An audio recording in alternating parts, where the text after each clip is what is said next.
நான் அப்படி, பாஸ்டர் இப்படி. உங்களுக்கு புரிஞ்சு போச்சு. சுத்தமாகவே ஒன்றுமே ஒத்து வராது. ஆனால் அப்படி ஒரு அண்டர்ஸ்டாண்டிங் அதான் ஆண்டவர் கொடுத்தது. உண்மையாக சொல்கிறேன், புரிந்து கொள்ளுதல். சரி, அவங்க வளர்ந்த விதம் அப்படி, அவங்களுக்கு அது கரெக்டு, நம்மளுக்கு அது தப்பாக போகுது. அவங்களுக்கு பிடிச்சது அவங்க அந்த மாதிரி அவங்க நடக்கட்டும், நம்ம முடிஞ்ச வரைக்கும் இணங்கி போய்க்கலாமே, அதில் ஒன்றும் தப்பு இல்லையே.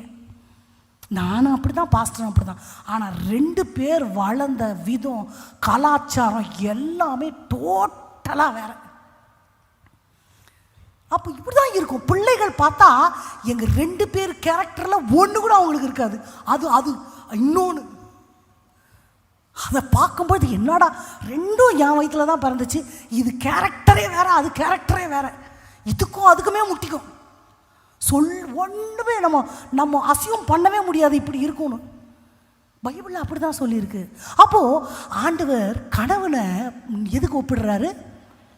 இந்த பனைமரம் பார்த்தீங்கன்னா வெளியே அப்படியே ட்ரையாக ரஃப்பாக இருக்கும், பார்த்துருக்கீங்களா? கொஞ்சம் தண்ணி ஊற்றினா கொஞ்சம் மாய்ச்சர் ஆகிடுமே அப்படின்னு நமக்கு தோணும். ஆனால் உள்ளுக்குள்ளே பார்த்தீங்கன்னா மாமரம் தேக்கு மரம் மாதிரி இருக்காது. பனைமரம் எப்படி இருக்கும்? ஸ்பாஞ்ச் மாதிரி. நான் நிறைய நீதிமான்கள் ஆண்டவரோடு நடக்கிறவங்கள பார்த்துருக்கேன். வெளியே பார்த்தா ரக்கடு மாதிரி இருப்பாங்க, உள்ளுக்குள்ளே பார்த்தா தகப்பன் இருதயம், அவ்வளோ சாஃப்ட் நேச்சர். இதுதான் நீதிமான். நீதிமான் வெளியே பார்த்தா அப்படி ஸ்ட்ரிக்டாக இருப்பார், அப்படியே ரொம்ப ஃபிட்டாக தெரிவார். ஆனால் உள்ளுக்குள்ளே பார்த்தா தகப்பன் இருதயம். இந்த பனைமரம் பார்த்தீங்கன்னா எவ்வளோ ஃப்ளட்டு வந்தாலும் அழுகி போகாதான், அதே நேரத்தில் பயங்கர வெயில் வெடிச்சா காஞ்சியும் போவாதான். எல்லா சூழ்நிலையும் டேக்கிள் பண்ணி சர்வைவ் பண்ணக்கூடியது தான் இந்த பனைமரம். நீதிமான் அப்படி தான்.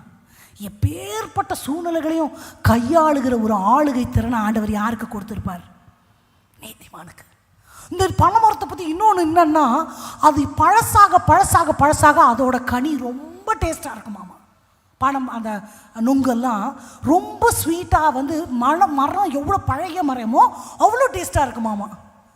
அப்போது அந்த நீதிமான் தேவனுக்குள்ளே இருந்து வளர கனியுள்ள வாழ்க்கையை நம்ம எல்லாரும் பார்க்க முடியும். அதுதான் ஆண்டவருக்கு பயப்படுகிற நீதிமான்.